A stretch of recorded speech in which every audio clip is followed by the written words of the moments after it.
No, I'm very lucky to be diagnosed in 2.5 years. Normally it takes, well, the average now is 7.5 years, but it used to be 11 years to be diagnosed. And when it's so debilitating on your life, it's just crazy to think it takes that long.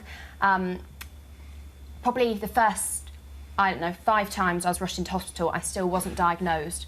We didn't know what was wrong with me, and it was very scary because there was no reason for it. There was no rationale behind this extreme pain I had. So eventually you had a laparoscopy, which was what found it. Yes. And you say once it was finally diagnosed, you cried with happiness. Yeah, I hadn't heard of endometriosis before, so perhaps that's why I cried with happiness.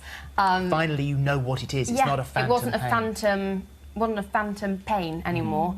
There was a name behind it, and I thought, great, we can sort this out. Now we know what we're battling. We know the devil, so let's hit it head on.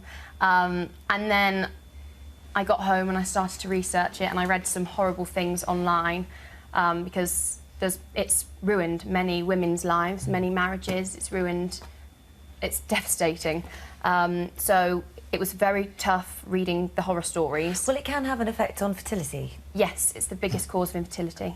So obviously being a young girl, I mean, that's something that you think about. Heartbreaking, yeah. I mean, I'm the eldest child and I'm fiercely maternal over my siblings, and it comes very naturally to me. So from the age of 14, the most upsetting prospect for me, bar my sister possibly getting it, was the prospect of not having children, which is ridiculous because we don't know what's going to happen in the future. No. We don't know what the medical advances are going to be, but there was this, and I hate it because I'm a little bit of a closet feminist when I want to be, but I felt robbed of my right as a woman, robbed of my role from such a young age, and that's just not right. What's the treatment for you? Well, because they don't know exactly what causes it, and there is no cure, and there's no correlation between two women's cases, it's very personal what works for you.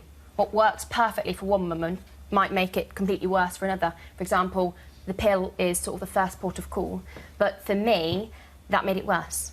Right. So, for me, education was, well, it's such a privilege, and my main goal, bar the pain, was to make sure that it didn't stop my education, because maybe I can't help waking up at pain at night, but I, sure as anything, I'm not going to let it stop me in the long run. So I was put on a false menopause for just under 4 years. And that helped to complete my GCSEs. To finish your GCSEs. Yeah, because I stopped cycling. It got the pain to a mainly manageable level. But for some people that doesn't work. So Chris, what after diagnosis, and every case is different, as we just heard then, what is the treatment likely to be and how effective? Well, the big problem is getting to diagnosis, right? As Alice said, 7.5 years before you get the final diagnosis and what a relief. Then, okay, the standard sort of procedure would be you'd start the patient on the pill, because this is all due to estrogen and ovulation hormone influences, so you try and suppress ovulation, suppress the levels of estrogen in the bloodstream. So the pill, stronger hormone treatments, which of course you did have, yes we know, and I think you've been fitted with a Mirena coil, which is a 5-year resident coil inside the uterus to ease the symptoms. The laparoscopy can be actual it's a keyhole surgery where they can actually remove the areas of the endometriosis. Where it's built up. Yeah, which is the operation I've just had. But of course, you see, you may only have small patches and think, oh, it's nothing. Small patches can be horrendous, large patches may not be. In our last 30 seconds, Chris, if you feel you have got these symptoms, what do you do? You go and see your doctor and you don't be put off. I mean, a lot of women listening to Alice's story would say, hey, that's me. You go and see your GP, you mention the word endometriosis. I mean, there are all sorts of symptoms. These are some of them. Very painful periods and heavy periods. Painful sex, because the endometriosis can be around the vagina.